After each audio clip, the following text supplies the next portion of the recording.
امام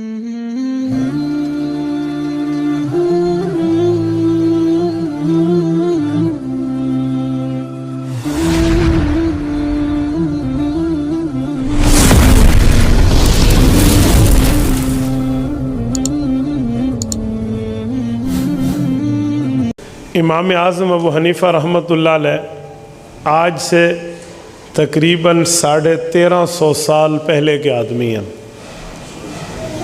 امام ابو حنیفہ کس زمانے میں پیدا ہوئے ہیں؟ یہ وہ زمانہ ہے جس زمانے کو حضور پاک علیہ السلام نے دعائیں دی ہیں۔ آپ کہیں گے کیسے؟ وہ حدیث پاک جو جمعے کے خطبے میں امام اپنے ہاتھ میں عصا لے کر پڑھتا ہے، اگر اس حدیث پاک پر غور کریں تو امام ابو حنیفہ کی پیدائش کا وقت سمجھ آتا ہے۔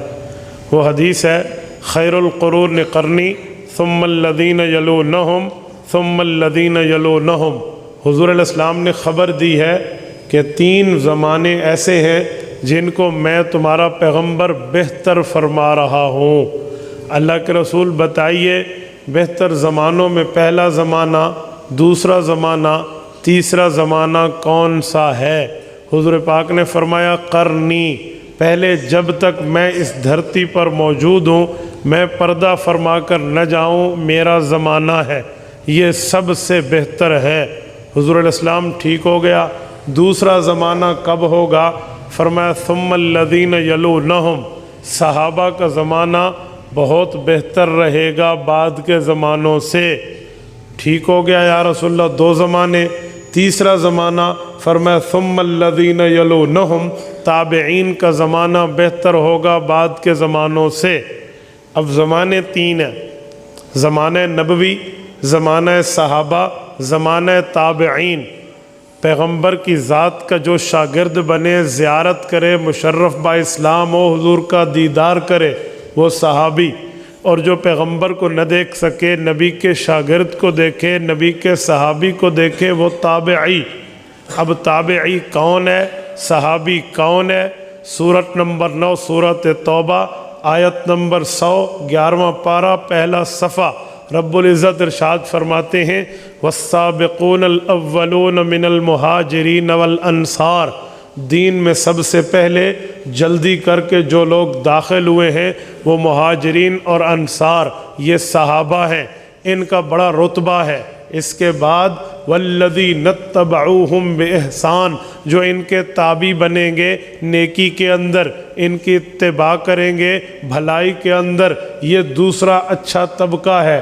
اللہ جو اچھا ہے تو آپ ان کے بارے میں کیا نتیجہ فرما رہے؟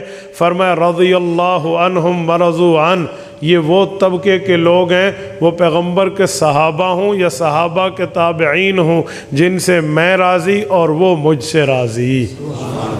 یہ 3 زمانے بہتر۔ اب یہ کب تک چلتے ہیں؟ کس زمانے سے شروع ہیں، کس زمانے پہ ختم ہے؟ وہ سن کون سا ہے، وہ زمانہ کون سا ہے، وہ مہینہ کون سا ہے؟ توجہ رکھنا، حضور علیہ السلام جب اس دھرتی سے پردہ فرما کر عالم قبر، عالم برزخ میں تشریف لے گئے تو اللہ کے رسول کا یہ زمانہ سن 10 ہجری پہ ختم تھا۔ 11ویں ہجری کا محرم، صفر، ربیع الاول، ابھی تیسرا مہینہ 11ویں ہجری کا شروع تھا، حضور علیہ السلام پردہ فرما گئے۔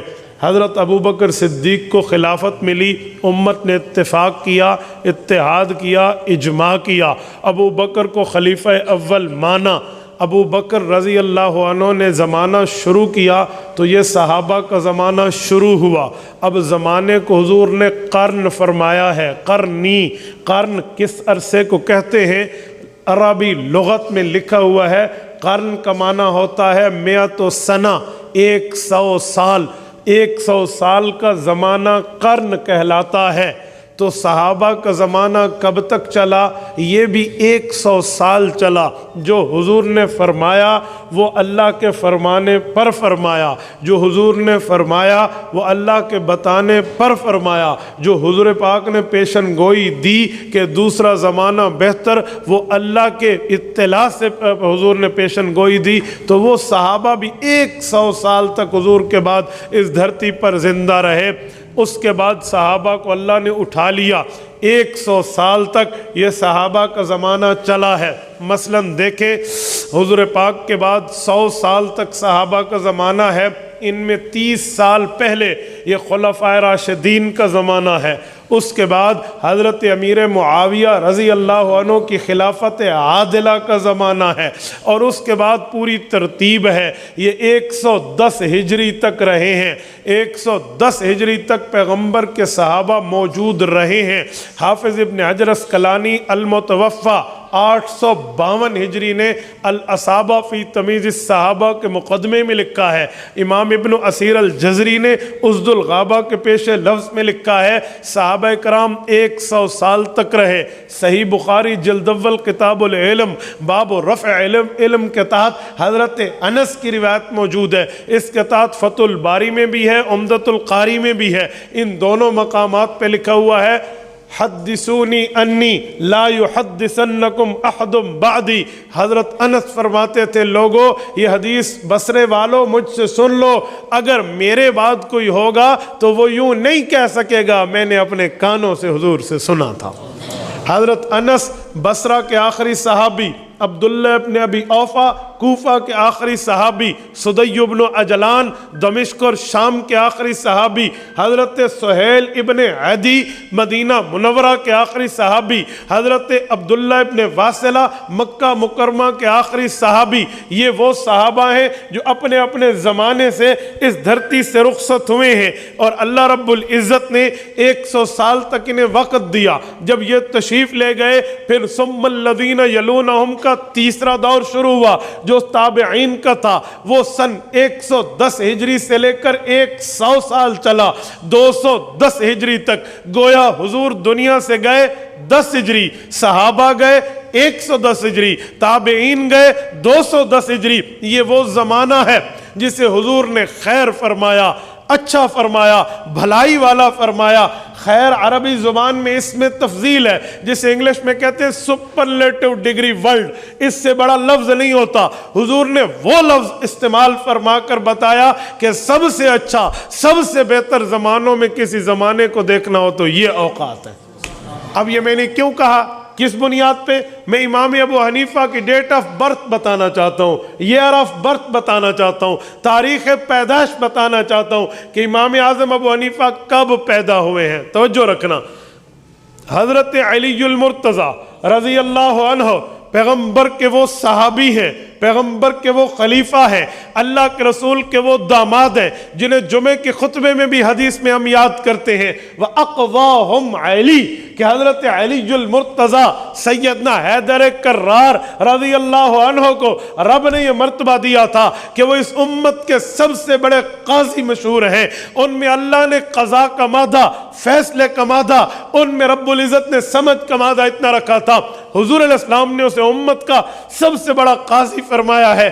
یہ علی المرتضیٰ رضی اللہ عنہ حضرت عثمان غنی کی شہادت کے بعد فیصلہ کرتے ہیں کہ اب دار الخلافہ اسلامی حکومت کا مدینہ منورہ نہیں ہونا چاہیے۔ کیوں؟ جب بلوائی آئے ہیں، انہوں نے زیادتی کی ہے، امیر المؤمنین کے گھر کا محاصرہ کیا ہے، یہاں پھڈا ڈالا ہے، دھرنا دے کر لڑائی کی ہے، اگر دار الحکومت مسلمانوں کا مدینہ منورہ رہے گا، یہ تو احترام کی جگہ ہے، اعزاز کی جگہ ہے، یہ اکرام کی جگہ ہے، عزت کی جگہ ہے، ادھر دھرنے، ادھر لڑائیاں، ادھر فساد، ادھر پھڈے بازی نہیں ہونی چاہیے، یہ دار الخلافہ منتقل کرو۔ کہاں جائیں؟ حضرت عمر نے ایک شہر بسایا تھا جو عرب و عجم کے سنگم پہ واقع تھا، وہاں چھاونی تھی، وہاں یونیورسٹی تھی، اس یونیورسٹی کے وائس چانسلر عبداللہ ابن مسعود تھے، اور اس چھاونی کے سربراہ حضرت ابو عبیدہ اور خالد ابن ولید تھے رضی اللہ عنہم۔ حضرت علی نے فیصلہ کیا میں کوفہ جاتا ہوں،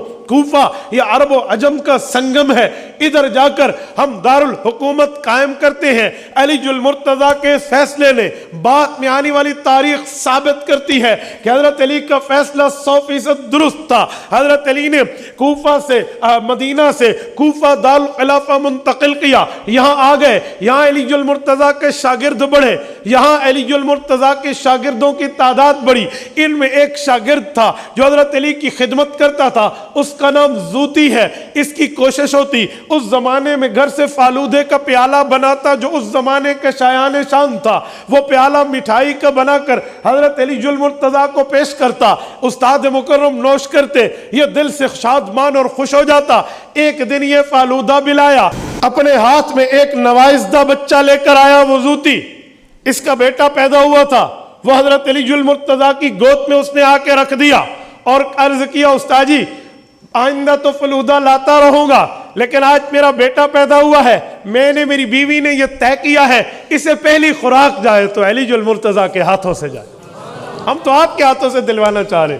حضرت علی المرتضیٰ نے بچے کو لیا، اپنی زبان اس کی زبان میں دی، حضرت علی نے اس زمانے کی جو تحنیک ہوتی ہے جسے کہتے ہیں گھٹی، پہلی خوراک وہ حضرت علی نے دی، برکت کی دعا دی اور واپس کر دیا۔ نارووال کے غیرت مند مسلمانوں، یہ شخص کون تھا جسے علی نے اپنے ہاتھوں میں اٹھایا؟ یہ حضرت امام ابو حنیفہ کا والد ثابت بن زوتی ہے۔ مکانت الامام ابی حنیفہ فی الحدیث اٹھائیں آپ کی مرضی، مناقب ابی حنیفہ و صاحبہ اٹھائیں آپ کی مرضی، عقود الجمان فی مناقب النعمان اٹھائیں آپ کی مرضی، ان تمامی کتب میں یہ واقعہ اس طرح تحریر موجود ہے۔ الفاظ میرے ہیں، بات ان کی ہے، میں نے سمجھانے کے انداز میں آپ کو ان کی بات پیش کی ہے۔ اس سے اگلا جملہ، حضرت علی المرتضیٰ کی شہادت کب ہے؟ پوری دنیا جانتی ہے، سن 40 ہجری حضرت علی المرتضیٰ شہید ہوئے ہیں۔ اور یہ بچہ کب آیا تھا؟ حضرت علی کی شہادت سے کئی سال پہلے، یہ جو 34 ہجری کی بات ہے، جب حضرت علی المرتضیٰ شہید ہوئے یہ بچہ تقریباً 8 سال کا ہو چکا تھا۔ حضرت علی المرتضیٰ کی شہادت کے بعد 15 سال کی عمر ہوتی ہے تو والد نے شادی کرا دی۔ جب شادی ہو گئی، اس ثابت کی شادی ہوئی ہے، اس کے گھر میں جس بچے نے پیدائش لی ہے اسے امام ابو حنیفہ کہتے ہیں۔ ابو حنیفہ کب پیدا ہوئے ہیں؟ 3 قول ہیں، 3 قول سنیے۔ ایک قول ہے امام ابو حنیفہ کی پیدائش سن 80 ہجری میں ہے، یہ جمہور کا قول ہے۔ ایک قول ہے امام ابو حنیفہ کے امام اسماعی فرماتے ہیں ان کی پیدائش سن 70 ہجری میں ہے، اور امام صاحب کے پوتے حماد بن اسماعیل بن حماد بن ابی حنیفہ یہ کہتے ہیں سن 60 ہجری میں۔ تینوں قول ہیں۔ اگر ہم سن 80 ہجری کا زمانہ امام صاحب کی پیدائش کا لیں، 90 100 اور 110 صحابہ کا 30 سال زمانہ ابو حنیفہ نے پایا ہے۔ یہ میں نے اسی لیے تاریخ بتائی تھی۔ اگر 70 ہجری کا قول لیں تو 40 سال امام ابو حنیفہ نے صحابہ کا زمانہ حاصل کیا ہے، اور اگر سن 60 ہجری پوتے کا قول لیں تو آدھی صدی تک ابو حنیفہ صحابہ میں پلا اور بڑھا ہے۔ 50 سال مذاق نہیں ہے۔ یہ میں کیوں کہہ رہا ہوں؟ اسی لیے کہ امام ابو حنیفہ کی فقاہت پہ صحابہ کی مہر تصدیق ہے، یہ بتانے کے لیے کہ امام ابو حنیفہ کے علم پر اعتماد پیغمبر کے صحابہ کا ہے۔ اسی زمانے میں پلا بڑا، اسی زمانے میں امام ابو حنیفہ کی زندگی ہے۔ اگر امام ابو حنیفہ رحمۃ اللہ علیہ کے فتویٰ اللہ کے رسول کی حدیث کے خلاف ہو، اگر امام ابو حنیفہ کی زندگی شریعت کے مخالف ہو، اگر امام صاحب کا مذہب اور مسلک قرآن اور حدیث کے خلاف ہو، جو پیغمبر کے صحابہ اپنے والد کو اگر وہ شریعت پہ بات کریں نہیں چھوڑتے، انہوں نے ابو حنیفہ کو کیوں آزاد چھوڑا تھا؟ تبارك الذي نزل الفرقان على عبده ليكون للعالمين نذيرا